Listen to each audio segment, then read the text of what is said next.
Son las 13 horas con 21 minutos, amigos televidentes. A continuación vamos a dialogar con Mauro Andino, él es analista político. Bienvenido, Mauro, buenas tardes.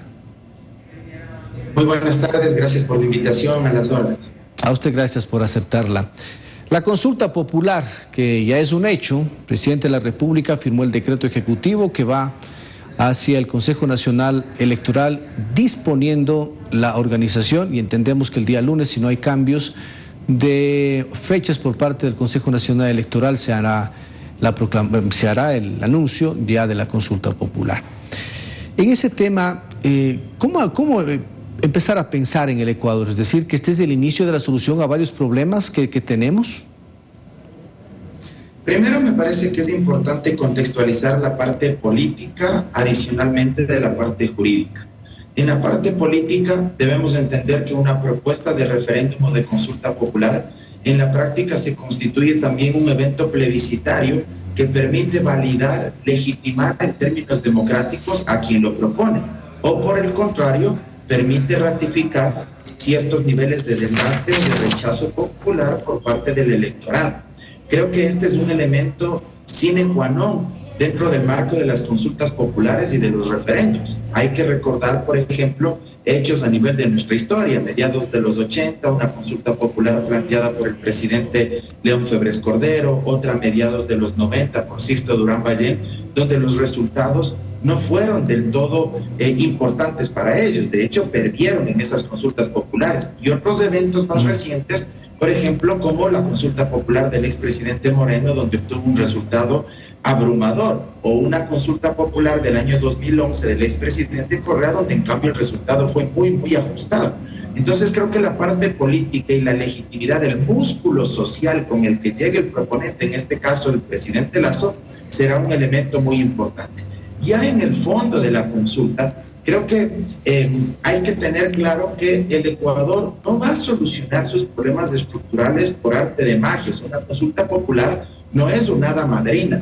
Sin embargo, hay algunas cuestiones en términos institucionales que son valiosas discutirlas. Por ejemplo, el tema de las atribuciones del Consejo de Participación Ciudadana y su traslado a la Asamblea Nacional, el tema de la extradición para aquellos que cometen el crimen transnacional, pero que de una o de otra manera también nos abocan a una discusión, cierro con esta idea preliminar, de que estas cuestiones no se van a solucionar tampoco por la simple modificación al texto constitucional. Ahí usted necesita quitarle tejido, base social a las bandas del crimen organizado, y eso, por ejemplo, se lo hace reduciendo las brechas de pobreza y pobreza extrema, o en términos institucionales, en la designación de autoridades, usted puede tener la arquitectura que desee, pero si las prácticas políticas de los actores no cambian y quieren seguirle metiendo mano a los concursos, pues evidentemente, aunque se haga la consulta que se haga, eso no va a ser la solución final. Si hablamos de legitimar o rechazar una propuesta sin tomar en fondo el contenido, estamos finalmente entonces convocados a validar la gestión del presidente de la República como proponente. Es muy probable que la gestión del presidente se ponga en juego en medio de la consulta popular. ¿Quién es el impulsor de la misma? El presidente Guillermo Lasso. Los niveles de credibilidad de él no son los mejores. Él, según las últimas encuestas, aproximadamente goza de una confianza, de una credibilidad que bordea el 15%, pero no obstante de aquello, también hay que tomar en consideración que el contenido de algunas preguntas sí pueden jugar una especie de resorte o pueden tener un efecto seductor en el electorado. Por ejemplo, el tema de la reducción del número de asambleístas. En el fondo, hay que decirlo fuerte y claro, la calidad de la representación política no pasa por el número de asambleístas. Yo en varios medios de comunicación he dicho que pensar que reduciendo el número de asambleístas uno va a mejorar la calidad del Parlamento es como pensar que si es que usted tiene 100 alumnos poco destacados, dejados, irresponsables e incluso hasta vagos, sacando 30, los 70 que se quedan en el aula o en la universidad se van a volver una lumbrera. No funciona así, digamos, los órganos colegiados. Usted, para mejorar la calidad de la representación política, tiene que solucionar los problemas estructurales, mejorar el sistema de partidos, cómo se escogen los candidatos, profundizar los procesos de democracia interna, cómo se deciden estas candidaturas, quién las decide, qué tipo de controles existen. Pero esta pregunta sin duda es seductora, porque la gente tiene mucho rechazo hacia la Asamblea. La Asamblea, si logra rebasar el 5 o el 6% de credibilidad, estoy siendo generoso. Entonces, este tipo de preguntas también le van a ayudar al presidente, porque muy probablemente la gente en estas interrogantes va a votar sí, al igual que la de la extradición, por todo el entorno de miedo, de pánico, de shock que estamos viviendo, y que es legítimo también que la gente, digamos, esté sufriendo esto ante la ola de sicariatos, de asesinatos, incluidas autoridades de la propia SNAI, que hoy han sido víctimas, como el director de la cárcel de Inca. Ahora, hablemos del valor. Mauro, 20 millones de dólares según lo que dice el Consejo Nacional Electoral. Inicialmente un presupuesto que todavía no está aprobado dentro del Pleno. Pero si se aprovecha esto, costaría 20 las elecciones seccionales del 5 de febrero. En otro tiempo sería alrededor de 80. Pero estos 20 millones de dólares están bien invertidos porque podrían utilizar para comprar patrulleros, por ejemplo, se me ocurre. Lo que hay que tener claro, y me parece muy importante, la última cuestión que usted menciona, es que vía consulta popular no se soluciona la falta de patrulleros, la falta de equipamiento para los miembros de la fuerza pública. Vía consulta popular no se soluciona la falta de medicamentos o de hospitales. Vía consulta popular no se soluciona la falta de escuelas, de infraestructura educativa, la falta de cupos o el acceso a la universidad pública para cientos de miles de jóvenes que quieren estudiar la carrera que ellos sueñan. Es decir, la consulta popular no es una hada madrina que de la noche a la mañana va a dar empleo formal y va a sacar de la pobreza y de la extrema pobreza a más de 2,5 millones de ecuatorianos que sufren hambre, según la FAO, organismo adscrito a Naciones Unidas. No lo digo yo, es un estudio serio de un organismo, repito, de Naciones Unidas.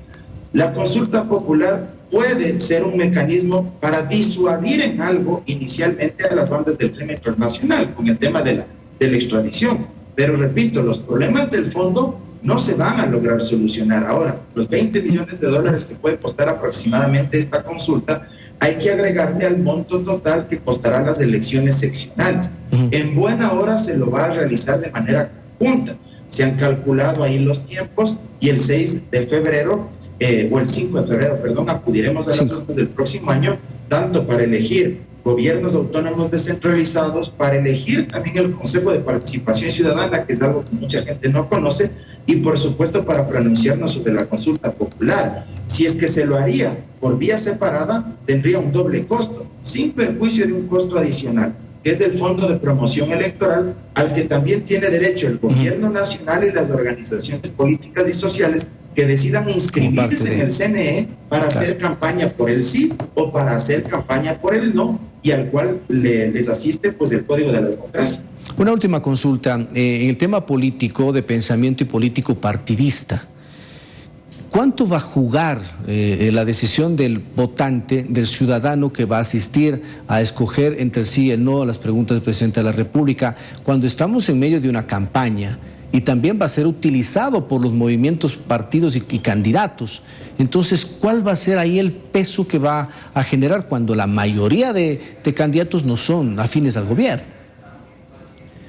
Este es un tema que a mí me preocupa mucho en lo personal. Al conjugarse o al mezclarse una campaña seccional, alcaldías, prefecturas, concejalías, gobiernos parroquiales rurales, campaña de Consejo de Participación Ciudadana, y agréguele la tercera campaña de la consulta popular, es indiscutible que va a existir mucho ruido político en el ambiente. Y cuando hay demasiado ruido, evidentemente hay demasiados flujos de información. Y para que usted como elector, como ciudadano, pueda tomar una decisión adecuada, usted necesita deliberar, razonar, argumentar. Y para eso usted necesita tener claridad en la información. Pero si usted tiene 3 campañas electorales al mismo tiempo, haciéndole ruido en sus oídos, en su cabeza, es innegable que su voto no va a ser del todo razonado o reflexivo. Y este es un gran peligro para el sistema democrático y para la decisión final que puedan tomar los electores. Ahora, ya desde el punto de vista estratégico a nivel electoral, una consulta popular y un referéndum es un juego de suma cero. ¿A qué me refiero? Donde el proponente o puede ganarlo todo o podría ganar algunas preguntas, pero se enfrenta ante toda la oposición política. Y en este caso me parece que va a ser un rol fundamental el juego de los opositores, tanto de izquierda como de la propia derecha, que en aras de deslegitimar aún más también, digamos, el poco capital político que le queda a Guillermo Lasso, podrían unirse, no precisamente por una perspectiva ideológica, sino únicamente detrás de una posición, el no a la consulta. Y en cambio el gobierno apelando al sí. Entonces es un juego de un proponente versus todo el espectro político que está enfrente. Entonces eso también va a ser dirimente en el resultado final. Mauro, muchas gracias, muy amable. Gracias por acompañarnos. Gracias a ustedes siempre por la invitación y a las órdenes. Un abrazo fuerte. Mauro Andino, él es analista político, amigos. Vamos a una pausa comercial.